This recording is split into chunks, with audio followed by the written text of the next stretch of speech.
হরে কৃষ্ণ। আজ 6 মাঘ 21শে জানুয়ারি রবিবার 1430 ও ইংরেজি 2024 পুত্রদা একাদশী। এই পুত্রদা একাদশীর দিন আমি শ্রীমদ্ ভাগবতম পাঠ করছি। আজ আমি পাঠ করছি শ্রীমদ্ ভাগবতমের 2য় স্কন্দ 6ষ্ঠ অধ্যায় পুরুষ সূক্তের স্বীকৃতির শ্লোক 31, 32, 33 ও 34। অডিওর শুরুতে সকল ভক্তিমতী মা ও ভক্তবৃন্দের কাছে আমার আকুল আবেদন, আপনারা জীবনের পূর্ণতা চ্যানেলটিকে বাঁচান। কারণ এই চ্যানেলের রিচ প্রচণ্ড কমে গেছে, যার ফলে এগোতে পারছে না। আপনারা যদি আমার এই চ্যানেলটিকে না বাঁচান তাহলে আমার পক্ষে এই চ্যানেল চালানো আর সম্ভব হবে না এবং ভাগবতম পাঠ করে আপনাদেরকে শোনানোর সৌভাগ্য থেকে আমি বঞ্চিত হব। তাই আমি সবার কাছে কৃপাপূর্বক আমি আবেদন করতে চাই, আপনারা এই জীবনের পূর্ণতা চ্যানেলের সকল অডিওগুলি প্রচুর পরিমাণে শেয়ার করে এই চ্যানেলের রিচ বাড়িয়ে তুলুন। তার ফলে আমি এই চ্যানেলে বরাবরের মতো সকল অডিও পোস্ট করতে সক্ষম হব। হরে কৃষ্ণ কৃষ্ণ কৃষ্ণ হরে হরে, হরে রাম রাম রাম হরে হরে, হরে কৃষ্ণ কৃষ্ণ কৃষ্ণ হরে হরে, হরে রাম রাম রাম হরে হরে। শ্লোক 31। নারায়ণে ভগবতী তদিদং বিশ্বমাহিতম গৃহীত মায়রুগুণ স্বর্গাদবগুণ সত্য। অনুবাদ: ভগবানের শক্তিশালী জড়া প্রকৃতিতে এই বিশ্ব অধিষ্ঠিত। ভগবান স্বয়ং অগুণ হওয়া সত্ত্বেও সৃষ্টি কার্য, পালন কার্য এবং বিনাশ কার্য সাধনের জন্য প্রকৃতির গুণসমূহ গ্রহণ করেন। তাৎপর্য: নারদ ব্রহ্মাকে জড় সৃষ্টির পালন সম্বন্ধে যে প্রশ্ন করেছিলেন তার উত্তর এখানে পাওয়া যাচ্ছে। জড় বৈজ্ঞানিকেরা আপাত দৃষ্টিতে যে ক্রিয়া এবং প্রতিক্রিয়া দর্শন করে তা প্রকৃতপক্ষে সৃজন, পালন এবং সংহারের চরম তত্ত্ব নয়। জড়া প্রকৃতি হচ্ছে ভগবানের শক্তি, যা কালক্রমে প্রকাশিত হয় এবং ভগবান বিষ্ণু, ব্রহ্মা এবং শিব রূপে যথাক্রমে প্রকৃতির সত্য, রজ ও তমগুণ স্বীকার করেন। জড়া প্রকৃতি এইভাবে ভগবানের নিয়ন্ত্রণে কার্য করে, যদিও তিনি সর্বদা এই সমস্ত কার্যকলাপের অতীত।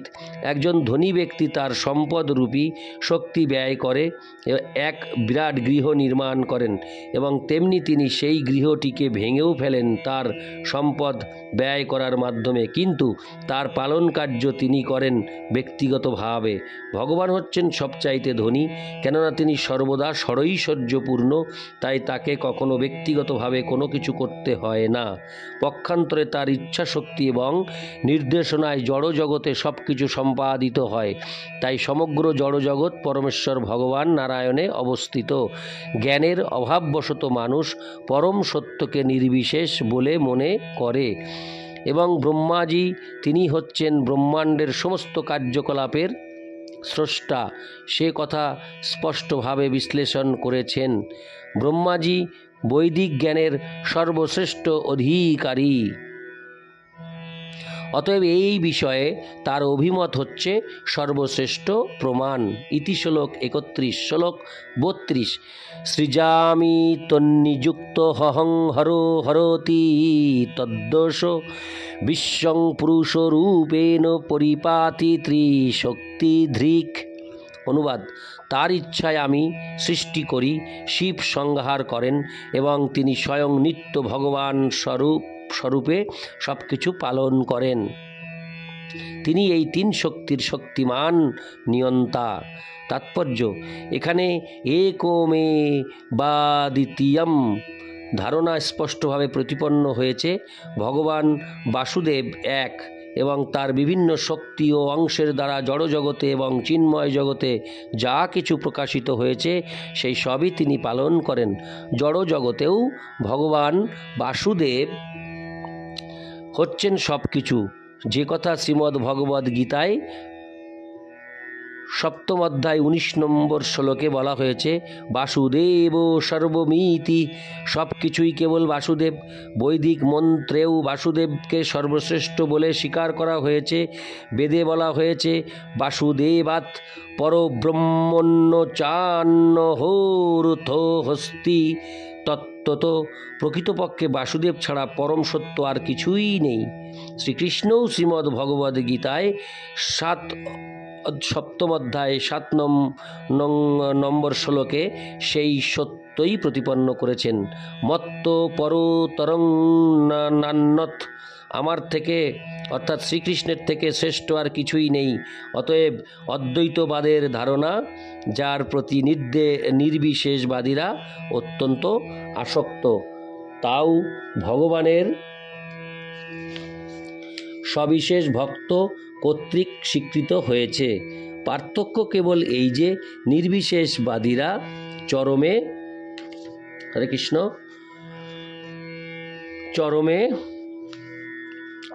নির্বিশেষবাদীরা, হরে কৃষ্ণ, চরমে তার সবিশেষত্ব অস্বীকার করে, কিন্তু ভক্তরা ভগবানের সবিশেষ ভগবত্তার অধিক গুরুত্ব দেন। এই সত্য শ্রীমদ্ ভাগবতের এই শ্লোকে বর্ণিত হয়েছে। ভগবান বাসুদেব এক এবং অদ্বিতীয়, কিন্তু যেহেতু তিনি সর্বশক্তিমান, তাই তিনি নিজেকে বিস্তার করে তার সর্বশক্তিমত্তা প্রদর্শন করেন। এখানে ভগবানকে 3টি শক্তির দ্বারা সর্বশক্তিমান বলে বর্ণনা করা হয়েছে। ত্রিশক্তিধৃক, প্রধানত তার 3টি শক্তি হচ্ছে অন্তরঙ্গা, তটস্থা এবং বহিরঙ্গা। বহিরঙ্গা শক্তিও সত্য, রজ এবং তম, এই 3টি গুণের দ্বারা প্রদর্শিত হয়। তেমনি তার অন্তরঙ্গা শক্তিও সন্দিনী, সম্বিত এবং আহ্লাদিনী, এই 3টি চিন্ময় গুণের দ্বারা প্রদর্শিত হয়। তটস্থা শক্তি বা জীব শক্তিও চিন্ময়, যা ভগবানের পরা প্রকৃতি সম্ভূত, কিন্তু জীব কখনোই ভগবানের সমান নয়। ভগবান নিরস্ত, সাম্য, অতিশয়, অর্থাৎ কেউই ভগবানের থেকে মহৎ নন এবং ভগবানের সমান নন। অতএব সমস্ত জীব, এমনকি ব্রহ্মা এবং শিব আদি মহান ব্যক্তিরা পর্যন্ত সকলেই ভগবানের অধীন। জড়জগতেও তার নিত্য বিষ্ণুরূপে তিনি ব্রহ্মা, শিব আদি সমস্ত দেবতাদের পালন করেন এবং নিয়ন্ত্রণ করেন। ইতি শ্লোক 32। শ্লোক 33। ইতি তেহোভিহিতং ততো যথেদমনুপৃচ্ছসি নান্যদ্ভগবৎ কিঞ্চিদ্ভাব্যং সদাত্মকম। অনুবাদ: হে পুত্র, তুমি আমার কাছে যা কিছু প্রশ্ন করেছ, আমি তা তোমাকে এইভাবে বললাম। তুমি নিশ্চিতভাবে জেনে রেখো যে জড় এবং চেতন জগতে কার্য এবং কারণ রূপে যা কিছু বর্তমান, তাদের কোনো কিছুই পরমেশ্বর ভগবান থেকে স্বতন্ত্র নয়। তাৎপর্য: ভগবানের জড়া এবং পরা উভয় প্রকৃতিতেই প্রকাশিত সমগ্র জগৎ প্রথমে কারণ এবং তারপর কার্যরূপে সক্রিয় হয়েছে, কিন্তু আদি কারণ হচ্ছেন পরমেশ্বর ভগবান। আদি কারণের কার্য অন্য কার্যের কারণ হয় এবং এইভাবে নিত্য বা অনিত্য সব কিছুই কারণ এবং কার্যরূপে ক্রিয়াশীল। যেহেতু ভগবান হচ্ছেন সমস্ত ব্যক্তি এবং সমস্ত শক্তির আদি কারণ, তাই তাকে বলা হয় সর্বকারণের পরম কারণ। যে কথা ব্রহ্মসংহিতা এবং শ্রীমদ্ ভগবদ্ গীতায় প্রতিপন্ন হয়েছে। ব্রহ্মসংহিতায় 5ম অধ্যায় 1 নম্বর শ্লোকে প্রতিপন্ন হয়েছে, ঈশ্বর পরম কৃষ্ণ সচ্চিদানন্দ বিগ্রহ অনাদিরাদির গোবিন্দ সর্বকারণ কারণম। আর শ্রীমদ্ ভগবদ্ গীতায় 10ম অধ্যায় 8 নং শ্লোকে বলা হয়েছে, অহং সর্বস্ব প্রভবো তত্ত্ব সর্বং প্রবর্ততে ইতি মত্তা ভজন্তে মাং বুধা ভাব সমন্বিতা। সুতরাং মূল কারণ হচ্ছেন বিগ্রহ এবং তা সবিশেষ, আর নির্বিশেষ রশ্মিচ্ছটা ব্রহ্মজ্যোতিও হচ্ছেন পরম ব্রহ্ম শ্রীকৃষ্ণের একটি কারণ। ব্রহ্মণো হি প্রতিষ্ঠাহম। ইতি শ্লোক 33। শ্লোক 34। না ন ভারতী মেহঙ্গ মৃষোপলক্ষতে ন বৈ কচ্চিন্নে মনসো মৃষা গতি ন মে ঋষিকানি পতন্তোষৎপতে জন্মেরিদোৎ কণ্ঠোবতাধৃত হরি।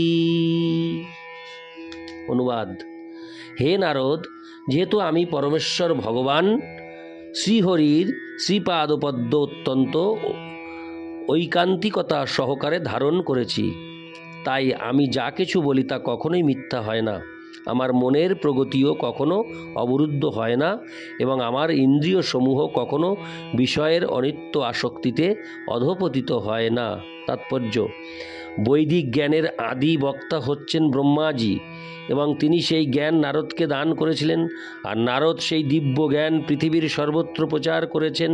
ব্যাসদেব প্রমুখ তার শিষ্যদের মাধ্যমে বৈদিক জ্ঞানের অনুগামীরা ব্রহ্মাজির বাণীকে পরম সত্য বলে মনে করেন এবং সৃষ্টির আদি থেকে অনাদিকাল ধরে গুরু শিষ্য পরম্পরার ধারায় পৃথিবীর সর্বত্র এই দিব্য জ্ঞান বিতরিত হচ্ছে।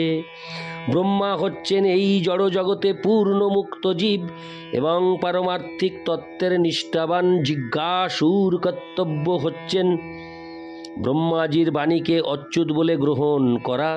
বৈদিক জ্ঞান অচ্যুত, কেননা তা সরাসরিভাবে পরমেশ্বর ভগবান থেকে ব্রহ্মাজির হৃদয়ে প্রকাশিত হয়েছিল এবং যেহেতু তিনি হচ্ছেন সর্বশ্রেষ্ঠ জীব, তাই তার বাণী সর্বদাই সম্পূর্ণরূপে অভ্রান্ত।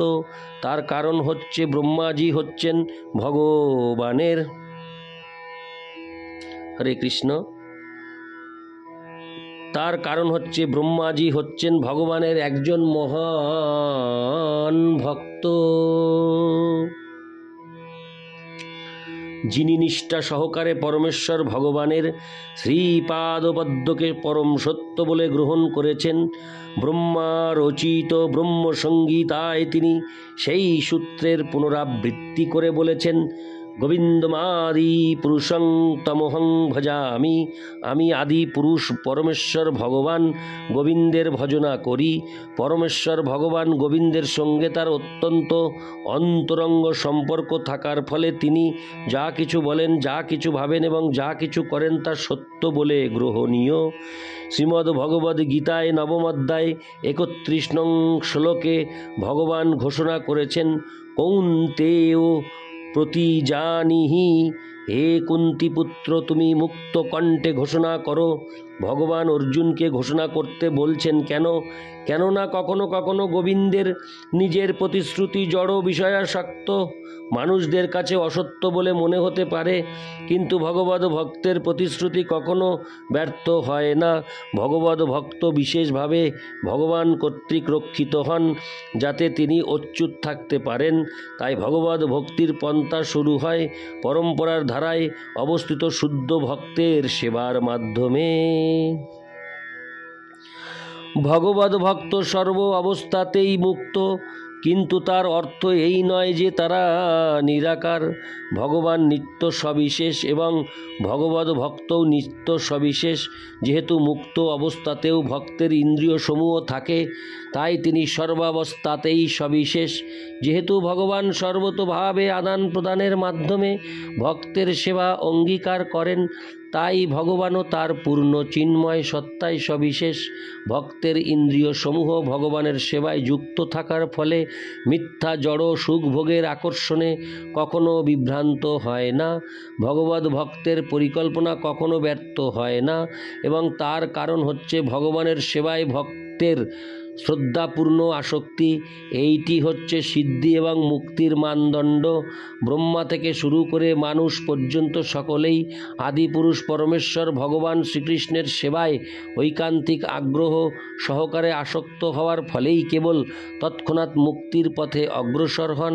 শ্রীমদ্ ভগবদ্ গীতায় 14 অধ্যায় 26 নং শ্লোকে ভগবান বলেছেন, মাং চ জোহব্যভিচারেণ ভক্তি যোগেন সেবতে সগুণান সমতীতৈতান ব্রহ্মভুয়ায় কল্পতে। অতএব কেউ যখন সর্বান্তকরণে দিব্য প্রেম ভক্তির মাধ্যমে ভগবানের সঙ্গে সম্পর্কযুক্ত হওয়ার বাসনা করেন, তার কর্ম এবং বাণী সর্বদাই অভ্রান্ত হয়। তার কারণ পরমেশ্বর ভগবান হচ্ছেন পরম সত্য, এবং কেউ যখন ঐকান্তিকভাবে তার সঙ্গে যুক্ত হন তখন তিনিও সেই দিব্য গুণাবলী লাভ করেন। পক্ষান্তরে পরম সত্যের সঙ্গে সম্পর্করহিত ভৌতিক বিজ্ঞান এবং জ্ঞানের উপর আধারিত মানসিক জল্পনা কল্পনা ভ্রান্ত হবে এবং ব্যর্থ হবে। পরম সত্যের সঙ্গে তার কোনো সম্পর্ক না থাকার জন্য এই প্রকার ভগবদ্বিহীন অশ্রদ্ধাপূর্ণ বচন এবং কার্যকলাপ ভৌতিক দৃষ্টিতে যতই সমৃদ্ধিশালী বলে মনে হোক না কেন কখনোই বিশ্বাসযোগ্য নয়। মহত্বপূর্ণ এই শ্লোকের এটিই তাৎপর্য। ভক্তির এক কণা পর্বত প্রমাণ অশ্রদ্ধার থেকেও অধিক মূল্যবান। ইতি শ্লোক 34।